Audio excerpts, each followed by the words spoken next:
Vamos a hablar de la deficiencia de piruvato quinasa. Voy a comenzar con la enzima y localización del gen. La deficiencia de la piruvato quinasa es el efecto más común en la vía glucolítica asociado con anemia hemolítica congénita. Después de que descubrieran inicialmente la relación entre la glucólisis y la anemia hemolítica, informaron de una serie de pacientes con anemia hemolítica no esferocítica, cuya hemólisis podía corregirse mediante adenosina trifosfato, ATP, pero no mediante glucosa. Poco después, la base molecular de esta anemia fue descrita como una deficiencia de la piruvato quinasa. Los glóbulos rojos sanos dependen principalmente de la glucólisis para la generación de ATP de los glóbulos rojos. La pK cataliza la conversión de fosfoenolpiruvato a piruvato, lo que resulta en la producción de ATP. El ATP es esencial para mantener la integridad estructural y funcional de los glóbulos rojos durante su vida útil, de 100 a 120 días. La actividad enzimática normal o deficiente de la piruvato quinasa resulta en una producción inadecuada de ATP, con la consiguiente pérdida de plasticidad de la membrana, deshidratación celular y destrucción prematura de los glóbulos rojos en el bazo o el hígado. El control genético de la pK explica por qué los hallazgos de la enfermedad se limitan a los glóbulos rojos. PKD es altamente heterogénea desde el punto de vista bioquímico y genético. Y por último, su localización celular puede variar según el tipo de organismo y tejido. Por ejemplo, en células bacterianas se encuentra en el citoplasma, mientras que la célula eucariota puede estar en el citosol o en el compartimento mitocondrial, dependiendo del tipo de célula y las condiciones metabólicas. Ahora voy a hablar sobre la ruta bioquímica afectada.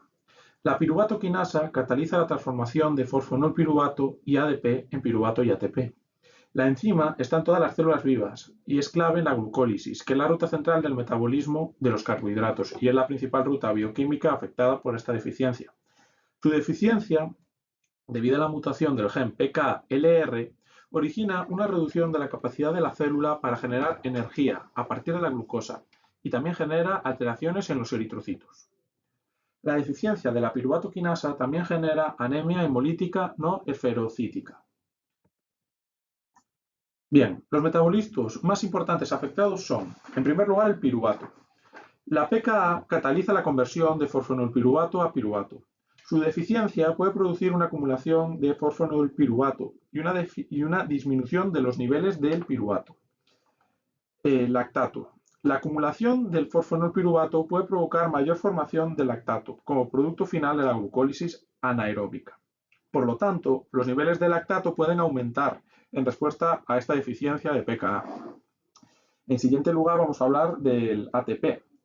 Al tener una deficiencia de la pKa, se puede provocar una disminución de los niveles de ATP celular, lo que puede llegar a afectar la función celular y el metabolismo energético en general.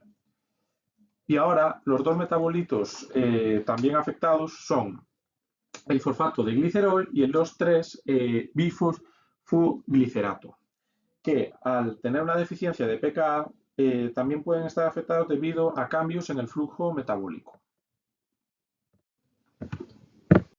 Bueno, yo voy a hablar del método diagnóstico de la enfermedad.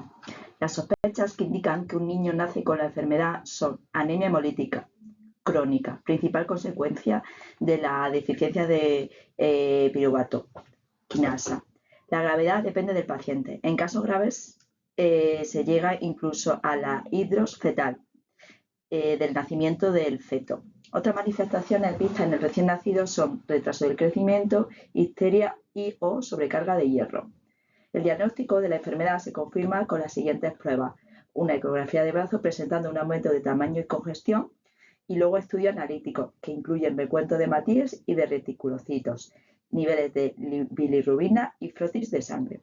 Cuando el hemograma muestra una hemoglobina baja, un aumento de reticulocitos y una elevación de la bilirrubina, nos podemos confirmar que efectivamente se trata de una anemia hemolítica. Finalmente, el diagnóstico es definitivo cuando se confirma mediante un análisis genético de la mutación del gen genético del PKLR. La perspectiva de la enfermedad. En estos días la enfermedad no tiene tratamiento curativo para este error congénito, así que se realizan terapias de soporte. Estas terapias de soporte son en los primeros años, y en casos severos se realizan transfusiones de Matías. En algunos casos, según decida el médico, se realiza la extirpación del bazo, según indiquen todas las consecuencias que pueda provocar. Con esta extirpación conseguimos que se hagan menos transfusiones de sangre. Los quelantes de hierro suelen ser útiles para la acumulación de hierro. Dos terapias están en el estudio, que son la terapia génica y el trasplante de médula ósea. Este último ya se ha realizado en pocos pacientes, pero de forma exitosa. La deficiencia de la piruvato quinasa es una enfermedad potencialmente grave si no se diagnostica a tiempo y se trata adecuadamente.